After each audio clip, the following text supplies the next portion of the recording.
Sabe quando a gente olha para uma média e fica com aquela sensação de que tem algo faltando na história? Pois é, hoje vamos investigar exatamente isso.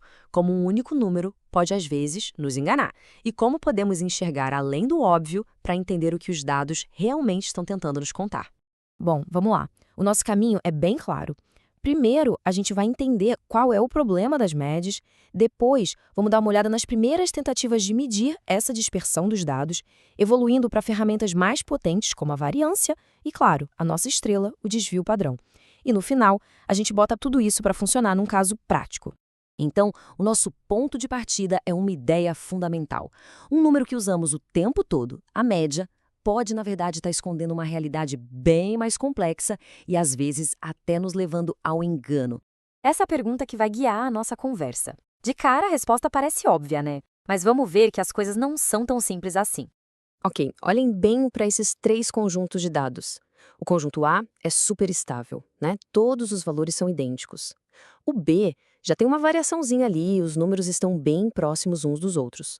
Agora, o conjunto C, bom, esse aí tá uma bagunça, completamente espalhado. E agora vem a grande surpresa. O mais incrível é que, apesar de serem tão diferentes visualmente, a média de todos eles é exatamente a mesma, 60. Se a gente olhasse só para a média, a gente perderia completamente o contexto. Fica claro que precisamos de algo mais, certo? E é isso que nos leva à nossa busca. Como é que a gente consegue descrever com números essas diferenças que a gente acabou de ver? As primeiras tentativas, olha, foram bem intuitivas. A primeira ideia é a mais simples de todas, foi a amplitude total. É basicamente medir a distância do ponto mais baixo até o mais alto dos dados. Simples assim. O cálculo não podia ser mais direto. Acha o valor máximo, acha o mínimo e um menos o outro. Rápido, fácil, mas será que isso conta a história completa? E aqui está o grande problema.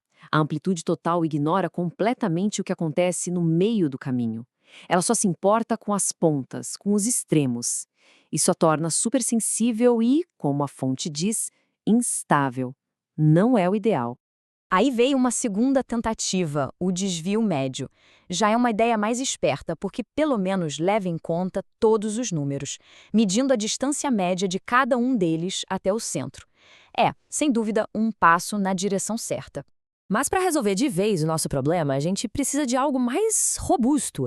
E é aí que entra a variância, uma abordagem matematicamente mais séria. A grande sacada da variância é o seguinte: em vez de só pegar a distância de cada ponto até a média, ela eleva essa distância ao quadrado. Isso não só resolve uns probleminhas matemáticos, como também dá um peso maior para os pontos que estão bem longe da média. O processo, como a gente vê aqui, é pegar cada uma dessas distâncias, elevar ao quadrado, somar tudo e dividir pelo total.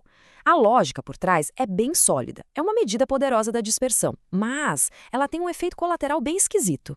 E o tal efeito colateral é este. Se os dados originais estavam, por exemplo, em reais, a variância vai estar em reais ao quadrado. Se estavam em metros, a resposta vem em metros quadrados. O que é um metro quadrado de altura? Não faz sentido no mundo real. Isso torna a interpretação bem difícil.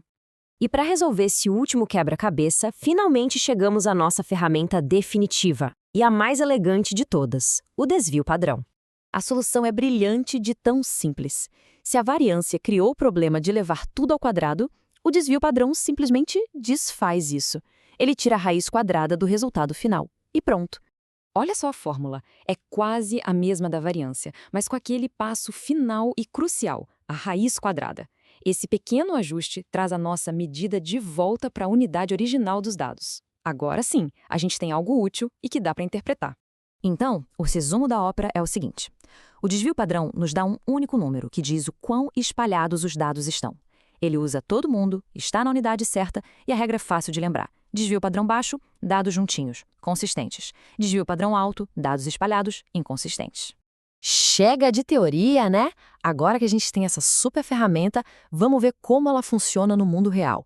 Vamos analisar um caso de notas de alunos. Certo. Temos aqui duas turmas, a alfa e a beta, cada uma com 6 alunos.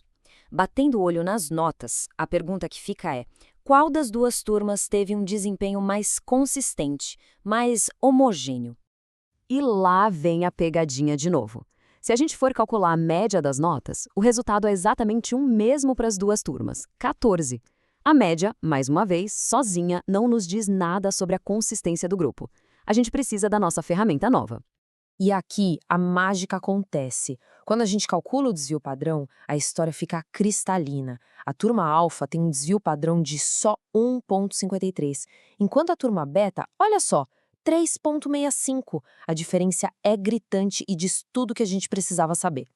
A conclusão aqui, então, é clara. No jogo da consistência, o número menor é o que ganha. O desvio padrão nos provou, matematicamente, que o desempenho dos alunos da turma alfa foi muito mais agrupado, mais previsível. Mistério resolvido. Isso tudo nos deixa com uma reflexão para levar para a vida. Na próxima vez que alguém falar de um salário médio, uma temperatura média, um tempo médio de espera, agora a gente sabe que vale a pena se perguntar: qual será a verdadeira história que essa média pode estar escondendo? O que será que o desvio padrão nos diria? Fica aí a reflexão.